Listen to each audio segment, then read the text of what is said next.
Lectura del Quijote con motivo del Día Internacional del Libro. Primera parte del ingenioso hidalgo Don Quijote de la Mancha. Capítulos 42 y 43.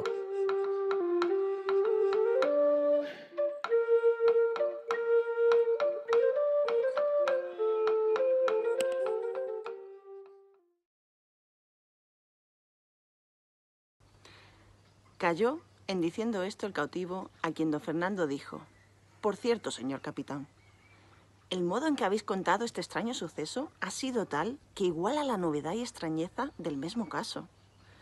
Todo es peregrino y raro, y lleno de accidentes que maravillan y suspenden a quien los oye. Y es de tal manera el gusto que hemos recibido en escuchalle, que aunque nos hallara el día de mañana entretenidos en el mismo cuento, holgáramos que de nuevo se comenzara». Y en diciendo esto, don Fernando y todos los demás se les ofrecieron en todo lo a ellos posible para servirle, con palabras y razones tan amorosas y tan verdaderas, que el capitán se tuvo por bien satisfecho de sus voluntades. Especialmente le ofreció don Fernando que si quería volverse con él, que él haría que el marqués, su hermano, fuese el padrino de bautismo de Zoraida, y que él, por su parte, le acomodaría de manera que pudiese entrar en su tierra con la autoridad y el cómodo que a su persona se debía. Todo lo agradeció cortesísimamente el cautivo, pero no quiso aceptar ninguno de sus liberales ofrecimientos. En esto llegaba ya la noche, y al cerrar de ella, llegó a la venta un coche con algunos hombres de a caballo. Pidieron posada, a quien la ventera respondió que no había en toda la venta un palmo desocupado. «Pues aunque eso sea», dijo uno de los de a caballo que habían entrado, «no ha de faltar para el señor oídos que aquí viene». A este nombre se turbó la huéspeda y dijo: «Señor, lo que en ello hay es que no tengo camas. Si es que su merced el señor oidor la trae, que sí debe de traer, entre en buena hora que yo y mi marido nos saldremos de nuestro aposento para acomodar a su merced». «Sea en buena hora», dijo el escudero. Pero a este tiempo ya había salido del coche un hombre que en el traje mostró luego el oficio y cargo que tenía, porque la ropa luenga con las mangas arrocadas que vestía mostraron ser oidor, como su criado había dicho. Traía de la mano a una doncella, al parecer de hasta 16 años, vestida de camino, tan bizarra, tan hermosa y tan gallarda, que a todos puso en admiración su vista, de suerte que, a no haber visto a Dorotea, a Lucinda y a Zoraida, que en la venta estaban, creyeran que otra tal hermosura como la de esta doncella difícilmente pudiera hallarse. Hallóse don Quijote al entrar del oidor y de la doncella, y así como le vio, dijo: «Seguramente puede vuestra merced entrar y espaciarse en este castillo, que aunque es estrecho y mal acomodado, no hay estrecheza ni incomodidad en el mundo que no dé lugar a las armas y a las letras, y más si las armas y las letras traen por guía y adalida la fermosura, como la traen las letras de vuestra merced en esta fermosa doncella, a quien deben no sólo abrirse y manifestarse los castillos, sino apartarse los riscos, y dividirse y abajarse las montañas para dalle acogida. Entre vuestra merced, digo, en este paraíso, que aquí hallará estrellas y soles que acompañen el cielo que vuestra merced trae consigo. Aquí hallará las armas en su punto y la hermosura en su extremo». Admirado quedó el oidor del razonamiento de don Quijote, a quien se puso a mirar muy de propósito, y no menos le admiraba su talle que sus palabras, y sin hallar ningunas con que respondelle, se tornó a admirar de nuevo cuando vio delante de sí a Lucinda, Dorotea y a Zoraida, que a las nuevas de los nuevos huéspedes y a las que la ventera les había dado de la hermosura de la doncella, habían venido a verla y a recibirla. Pero don Fernando, Cardenio y el cura le hicieron más llanos y más cortesanos ofrecimientos. En efecto, el señor oidor entró confuso, así de lo que veía como de lo que escuchaba, y las hermosas de la venta dieron la bien llegada a la hermosa doncella. En resolución bien echó de ver el oidor que era gente principal toda la que allí estaba, pero el talle, visaje y la postura de don Quijote le desatinaba. y habiendo pasado entre todos corteses ofrecimientos y tanteando la comodidad de la venta, se ordenó lo que antes estaba ordenado, que todas las mujeres se entrasen en el camaranchón ya referido, y que los hombres se quedasen fuera, como en su guarda. Y así fue contento el oidor que su hija, que era la doncella, se fuese con aquellas señoras, lo que ella hizo de muy buena gana. Y con parte de la estrecha cama del ventero, y con la mitad de la que el oidor traía, se acomodaron aquella noche mejor de lo que pensaban. El cautivo, que desde el punto que vio al oidor le dio saltos el corazón y barruntos de que aquel era su hermano, preguntó a uno de los criados que con él venía que cómo se llamaba y si sabía de qué tierra era. El criado le respondió que se llamaba el licenciado Juan Pérez de Viedma y que había oído decir que era de un lugar de las montañas de León.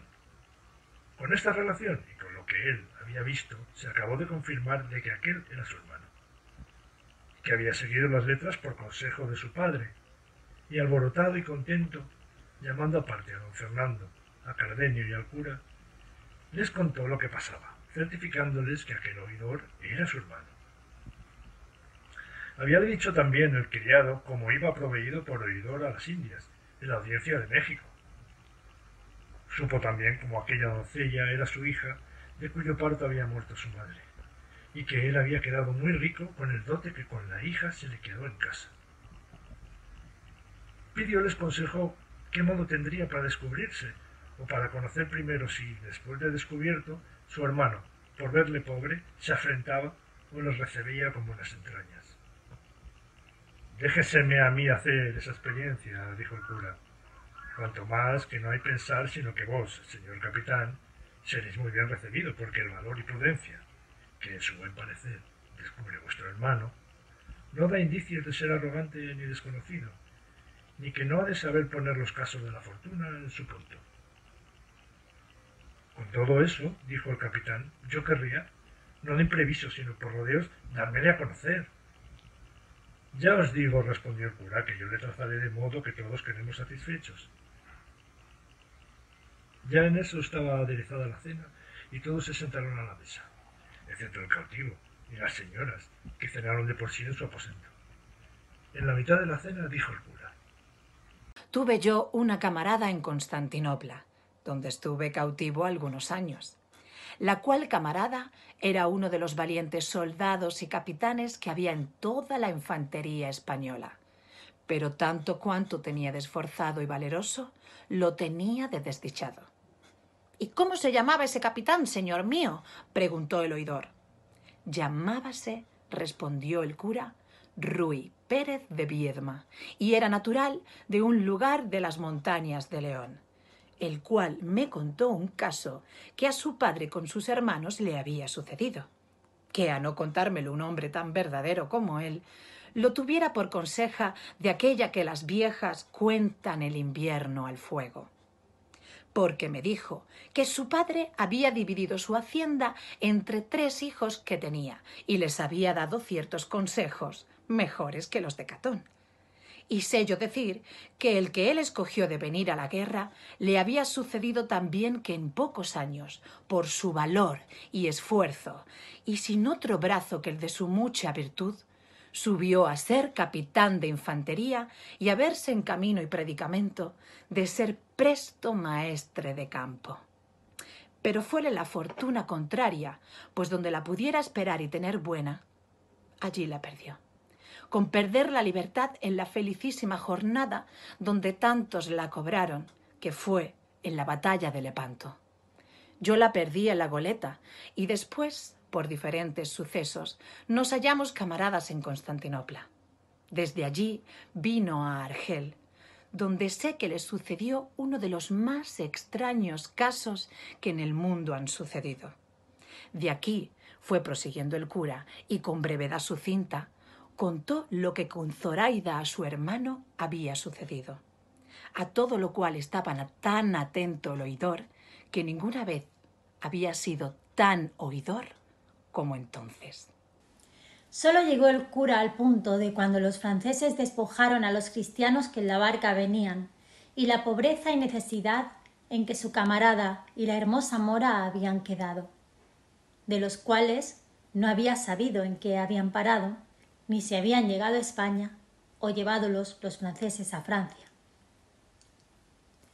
Todo lo que el cura decía estaba escuchando algo de allí desviado el capitán, y notaba todos los movimientos que su hermano hacía, el cual, viendo que ya el cura había llegado al fin de su cuento, dando un grande suspiro y llenándosele los ojos de agua, dijo: «Oh Señor, si supiésedes las nuevas que me habéis contado, y cómo me tocan tan en parte que me es forzoso dar muestras de ello con estas lágrimas que contra toda mi discreción y recato me salen por los ojos. Ese capitán tan valeroso que decís es mi mayor hermano, el cual, como más fuerte y de más altos pensamientos que yo, ni otro hermano menor mío, escogió el honroso y digno ejercicio de la guerra, que fue uno de los 3 caminos que nuestro Padre nos propuso, según os dijo vuestra camarada en la conseja que a vuestro parecer le oísteis. Yo seguí el de las letras, en las cuales Dios y mi diligencia me han puesto en el grado que me veis.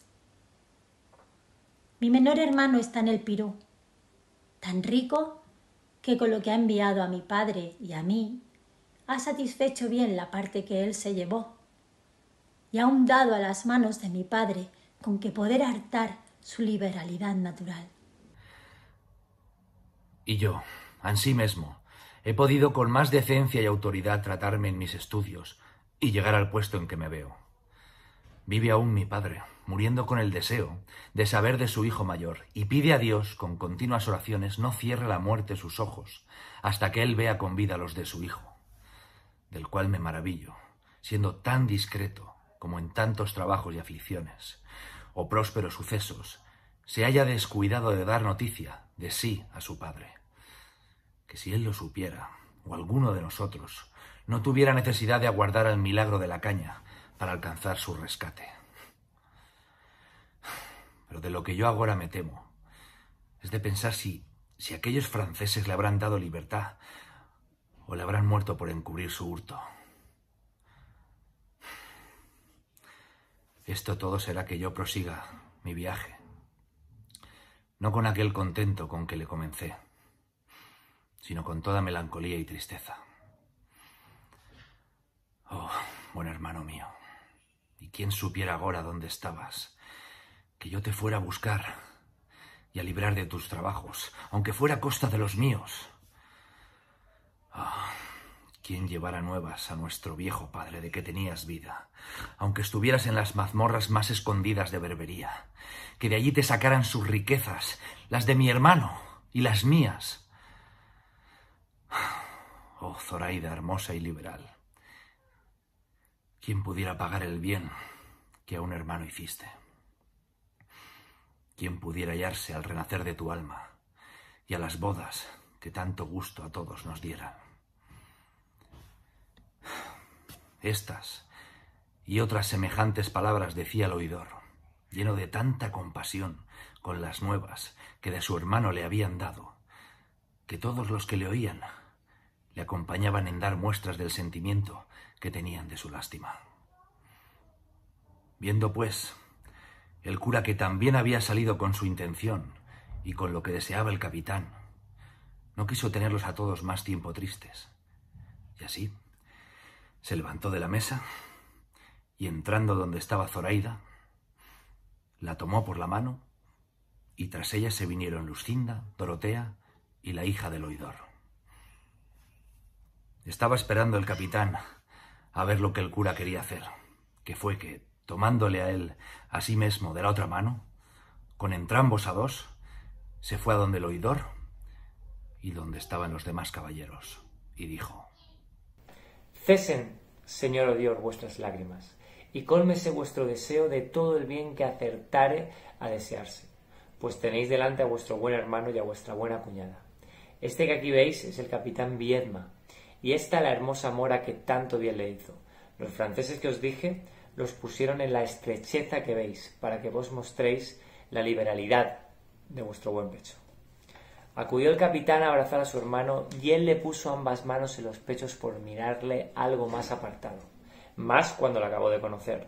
Le abrazó tan estrechamente, derramando tan tiernas lágrimas de contento, que los más de los que presentes estaban le hubieron de acompañar en ellas. Las palabras que entre ambos hermanos se dijeron, los sentimientos que mostraron, apenas creo que pueden pensarse, cuanto más escribirse. Allí, en breves razones, se dieron cuenta de sus sucesos. Allí mostraron puesta en su punto la buena amistad de dos hermanos. Allí abrazó el Odior a Zoraida. Allí la ofreció su hacienda. Allí hizo que la abrazase su hija. Allí la Cristina hermosa y la Mora hermosísima renovaron las lágrimas de todos. Allí Don Quijote estaba atento, sin hablar palabra, considerando estos tan extraños sucesos, atribuyéndolos todos a quimeras de la andante caballería.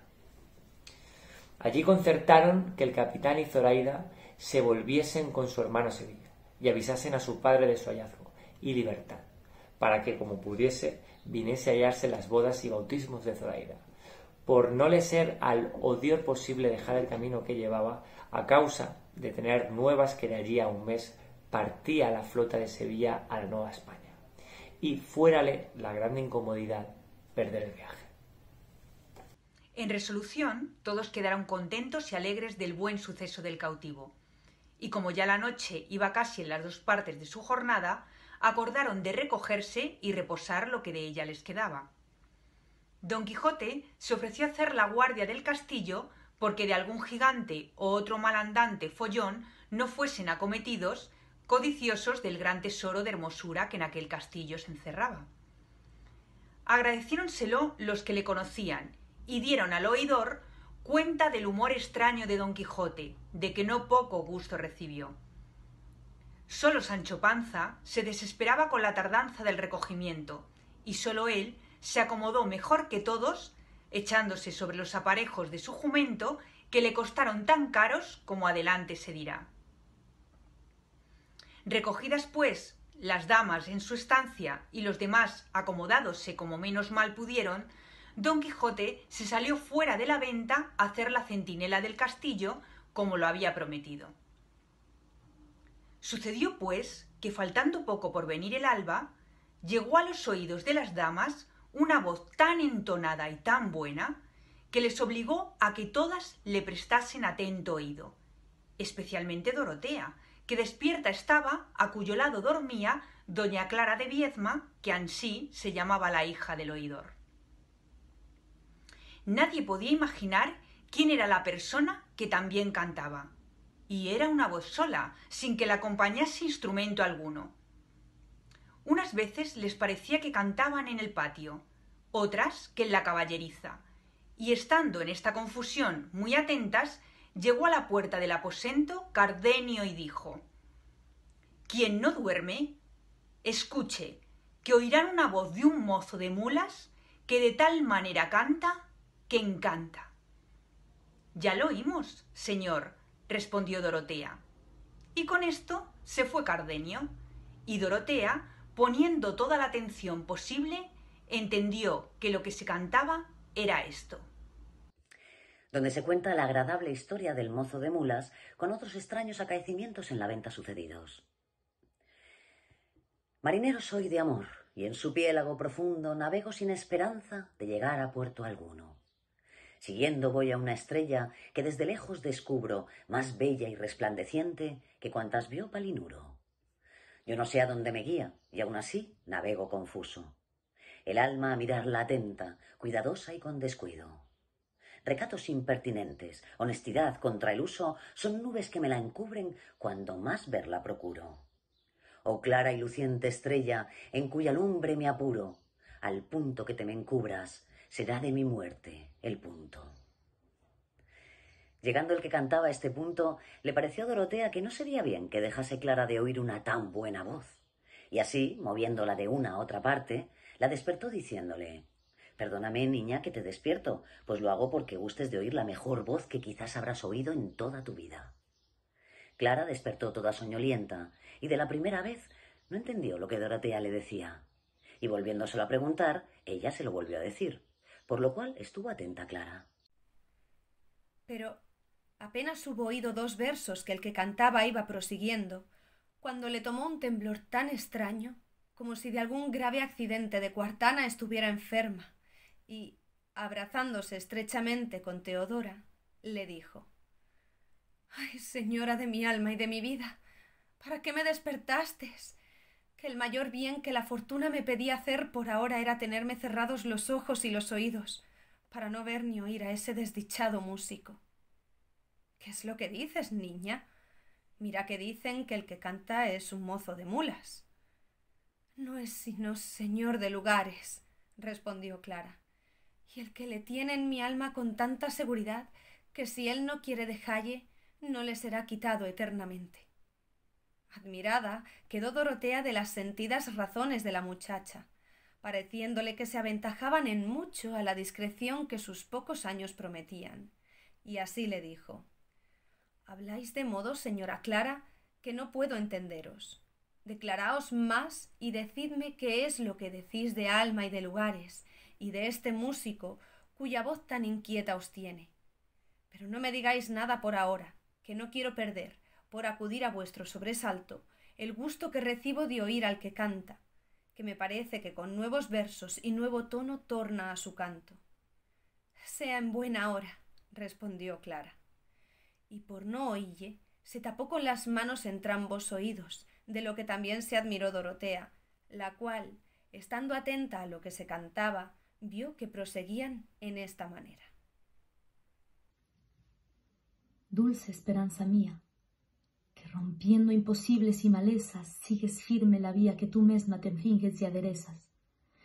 No te desmaye el verte a cada paso junto al de tu muerte. No alcanzan perezosos honrados triunfos ni victoria alguna, ni pueden ser dichosos los que, no contrastando la fortuna, entregan desvalidos al ocio blando todos los sentidos.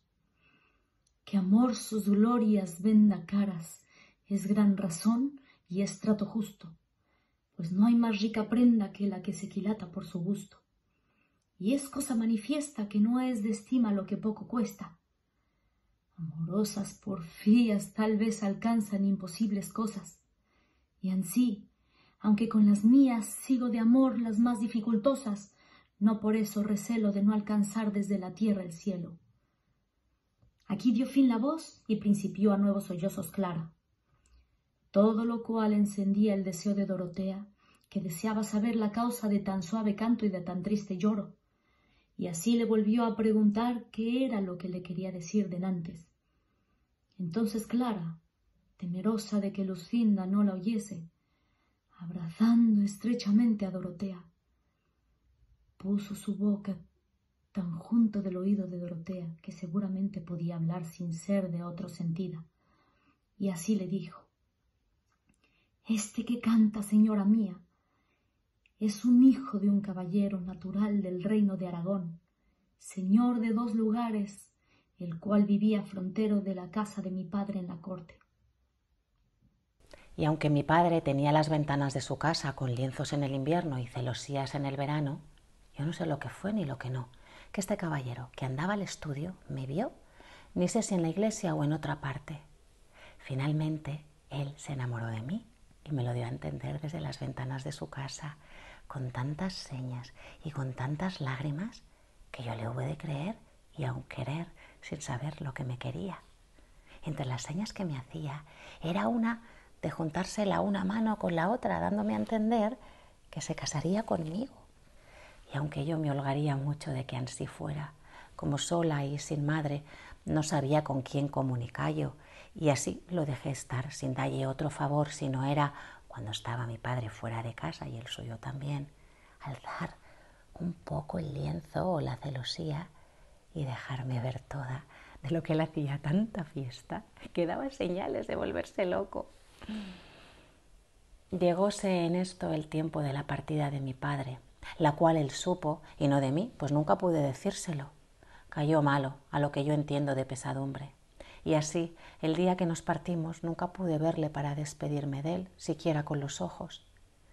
Pero a cabo de 2 días que caminábamos, al entrar de una posada, en un lugar a una jornada de aquí, le vi a la puerta del mesón, puesto en hábito de mozo de mulas, tan al natural que si yo no le trujera tan retratado en mi alma, fuera imposible conocelle. Conocíle, admiréme y alegréme.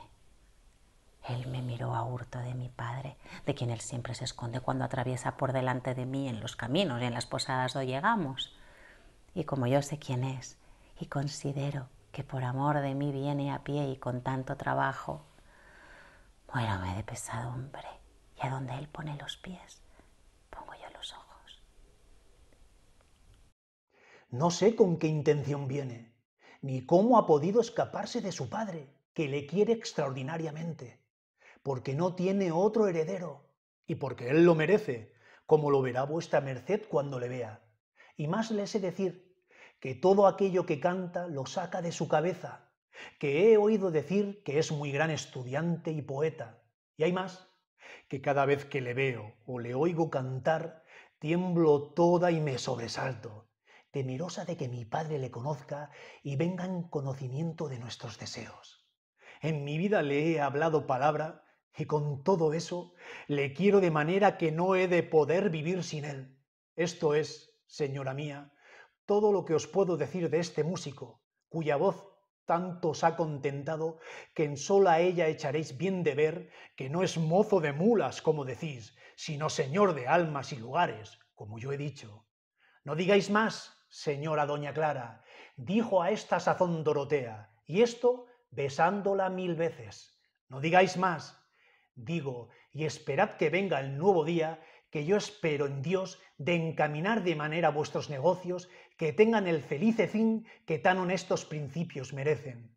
Ay, señora, dijo doña Clara, ¿qué fin se puede esperar si su padre es tan principal y tan rico que le parecerá que aún yo no puedo ser criada de su hijo, cuanto más esposa? Pues casarme yo a hurto de mi padre no lo haré por cuanto hay en el mundo. No querría sino que este mozo se volviese y me dejase, quizá con no velle y con la gran distancia del camino que llevamos, se me aliviaría la pena que ahora llevo, aunque sé decir que este remedio que me imagino me ha de aprovechar bien poco. No sé qué diablos ha sido esto, ni por dónde se ha entrado este amor que le tengo, siendo yo tan muchacha y él tan muchacho, que en verdad que creo que somos de una edad misma y que yo no tengo cumplidos 16 años, que para el día de San Miguel que vendrá, dice mi padre que los cumplo. No pudo dejar de reírse Dorotea oyendo cuán como niña hablaba doña Clara, a quien dijo: «Reposemos, señora, lo poco que creo que queda de la noche, y amanecerá Dios y medraremos, o mal me andarán las manos». Sosegáronse con esto y en toda la venta se guardaba un grande silencio. Solamente no dormían la hija de la ventera y Maritormes, su criada, las cuales, como ya sabían el humor de que pecaba Don Quijote y que estaba fuera de la venta armado y a caballo haciendo la guarda, determinaron las dos de hacerle alguna burla, o, a lo menos, de pasar un poco el tiempo oyéndole sus disparates. Es pues el caso que en toda la venta no había ventana que saliese al campo, sino un agujero de un pajar, por donde echaban la paja de por fuera. A este agujero se pusieron las dos semidoncellas y vieron que Don Quijote estaba a caballo, recostado sobre su lanzón, dando de cuando en cuando tan dolientes y profundos suspiros que parecía que con cada uno se le arrancaba el alma. Y asimismo oyeron que decía con voz blanda, regalada y amorosa: «Oh, mi señora Dulcinea del Toboso, extremo de toda hermosura, fin y remate de la discreción, archivo del mejor donaire, depósito de la honestidad y últimamente idea de todo lo provechoso, honesto y deleitable que hay en el mundo». ¿Y qué fará agora la tu merced? Si tendrás por ventura las mientes en tu cautivo caballero, que a tantos peligros por solo servirte de su voluntad ha querido ponerse. Dame tú nuevas della, oh luminaria de las tres caras. Quizá con envidia de la suya la estás ahora mirando, que, o paseándose por alguna galería de sus suntuosos palacios, o ya puesta de pecho sobre algún balcón, está considerando cómo, salva su honestidad y grandeza, ha de amansar la tormenta que por ella este mi cuitado corazón padece. Qué gloria ha de dar a mis penas, qué sosiego a mi cuidado y, finalmente, qué vida a mi muerte y qué premio a mis servicios. ¿Y tú, Sol? Que ya debes de estar apriesa ensillando tus caballos, por madrugar y salir a ver a mi señora. Así como la veas, suplícote que de mi parte la saludes. Pero guárdate que al verla y saludarla no le des paz en el rostro, que tendré más celos de ti que tú los tuviste de aquella ligera ingrata que tanto te hizo sudar y correr por los llanos de Tesalia, o por las riberas de Peneo, que no me acuerdo bien por dónde corriste entonces celoso y enamorado. A este punto llegaba entonces Don Quijote en su tan lastimero razonamiento, cuando la hija de la ventera le comenzó a cecear y decirle: «Señor mío, lléguese acá la vuestra merced, si es servido». A cuyas señas y voz volvió Don Quijote la cabeza y vio, a la luz de la luna, que entonces estaba en toda su claridad, cómo le llamaban del agujero que a él le pareció ventana, y aún con rejas doradas, como conviene que las tengan tan ricos castillos como él se imaginaba que era aquella venta. Y luego en el instante se le representó en su loca imaginación que otra vez, como la pasada, la doncella Fermosa, hija de la señora de aquel castillo, vencida de su amor, tornaba a solicitarle. Y con este pensamiento, por no mostrarse descortés y desagradecido, volvió las riendas a Rocinante y se llegó al agujero. Y así como vio las dos mozas, dijo: «Lástima os tengo, Fermosa señora, de que hayáis puesto vuestras amorosas mientes en parte donde no es posible corresponderos conforme merece vuestro gran valor y gentileza. De lo que no debéis dar culpa a este miserable andante caballero, a quien tiene amor imposibilitado de poder entregar su voluntad a otra que aquella que en el punto que sus ojos la vieron, la hizo señora absoluta de su alma. Perdonadme, buena señora, y recogeos en vuestro aposento, y no queráis, con significarme más vuestros deseos, que yo me muestre más desagradecido. Y si del amor que me tenéis halláis en mí otra cosa con que satisfaceros que el mismo amor no sea, pedídmela, que yo os juro, por aquella ausente enemiga dulce mía, de dárosla incontinente, si bien me pidiesedes una guedeja de los cabellos de Medusa, que eran todos culebras, o ya los mesmos rayos del sol encerrados en una redoma. No ha menester nada de eso, mi señora, señor caballero, dijo a este punto Maritornes. Pues, ¿qué ha menester, discreta dueña vuestra señora?, respondió Don Quijote. Solo una de vuestras hermosas manos, dijo Maritornes, para poder deshogar con ella el gran deseo que a este agujero la ha traído, tan a peligro de su honor, que su señor padre lo hubiera sentido, la menor tajada de ella fuera la oreja. Ya quisiera yo ver eso, respondió Don Quijote, pero él se guardará bien de eso, si ya no quiere hacer el más desastrado fin que padre hizo en el mundo por haber puesto las manos en los delicados miembros de su enamorada hija.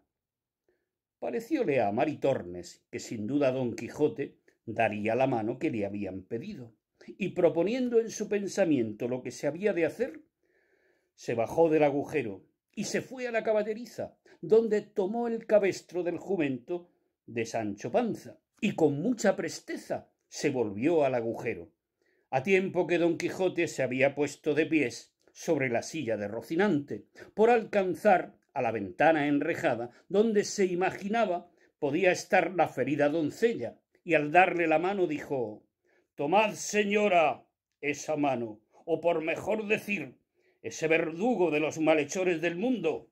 Tomad esa mano, digo, a quien no ha tocado otra de mujer alguna, ni aun de la de aquella que tiene entera posesión de todo mi cuerpo.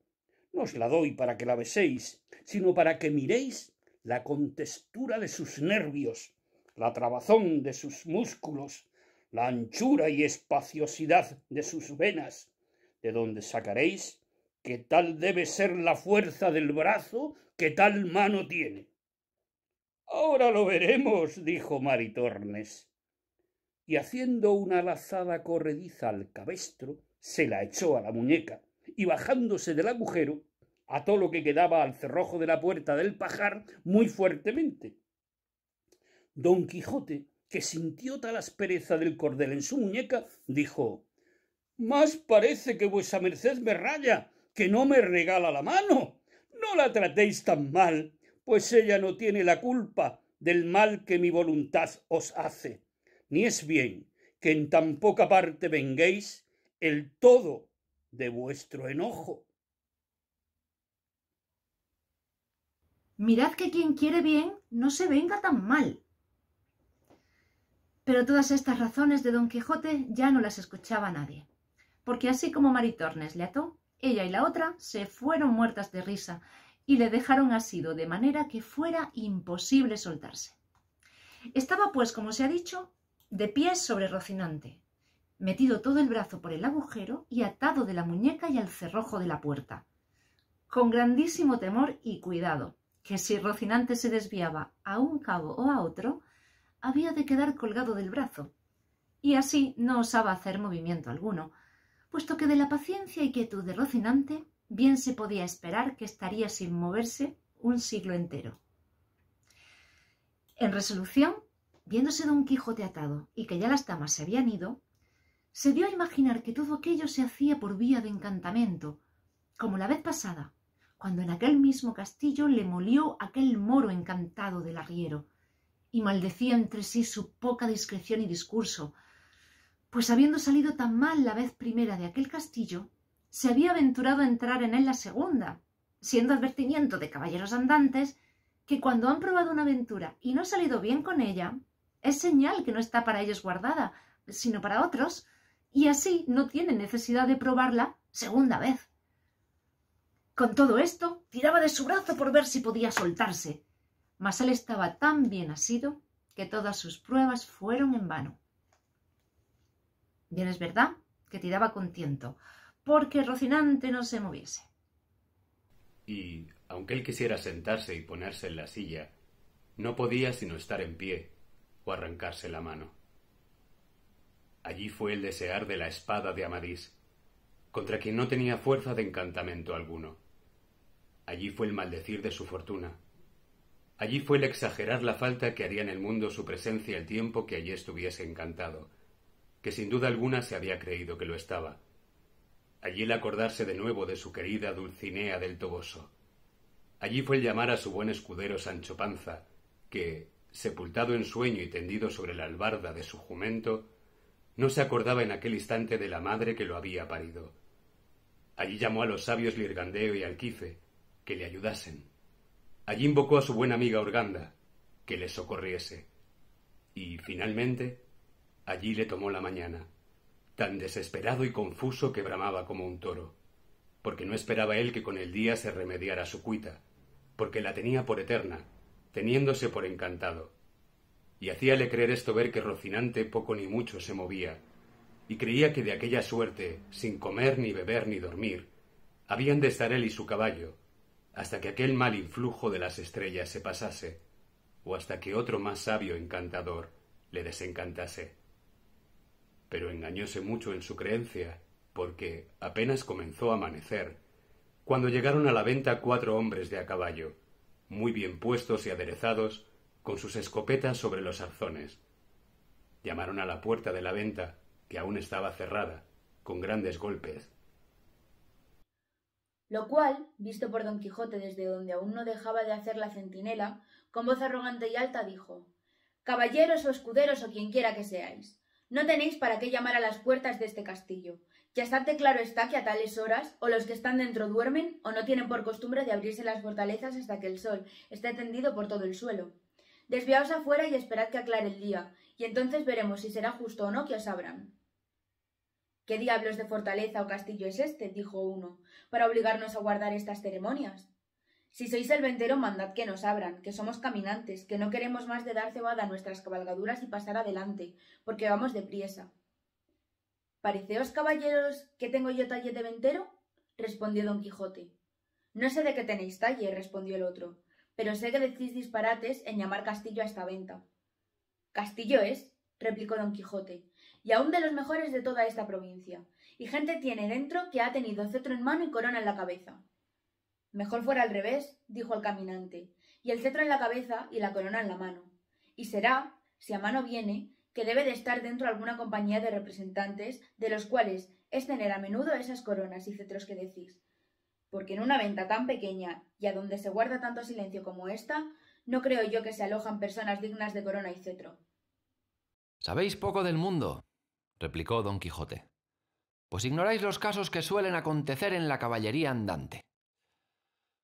Cansábanse los compañeros que con el preguntante venían del coloquio que con don Quijote pasaba, y así tornaron a llamar con grande furia.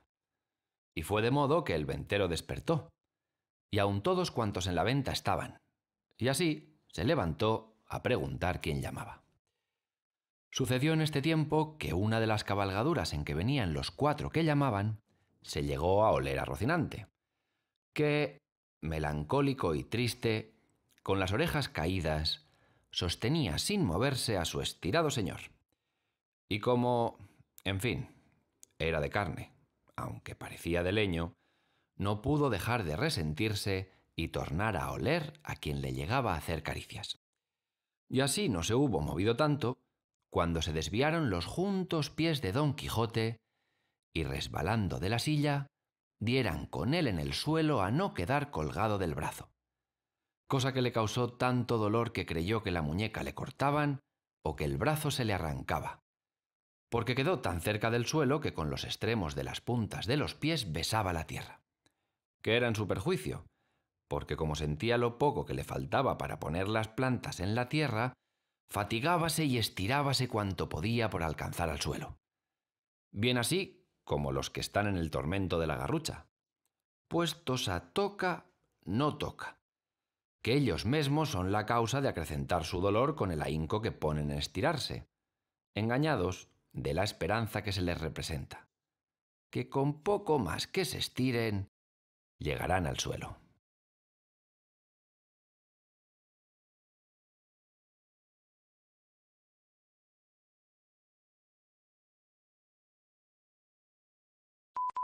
Dijo.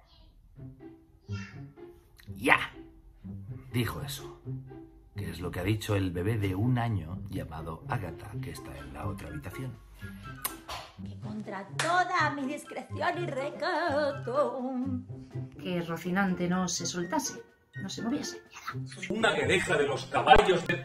Caballos de Medusa no, porque Medusa no tenía caballos, eran cabellos de culebra.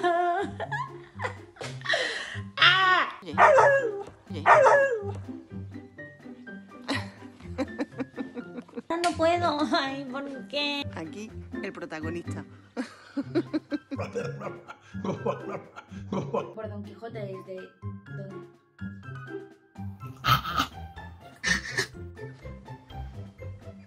El cerrojo de la puerta. Bien. Y hay Mars. ¿Cómo? No puedo. Goyan. La barca venían y la pobreza y necesidad. ¿Quién me pedisi, malditos roedores? Quiere pedir que quien quiere bien, que estaría sin moverse un siglo entero. No, esta no.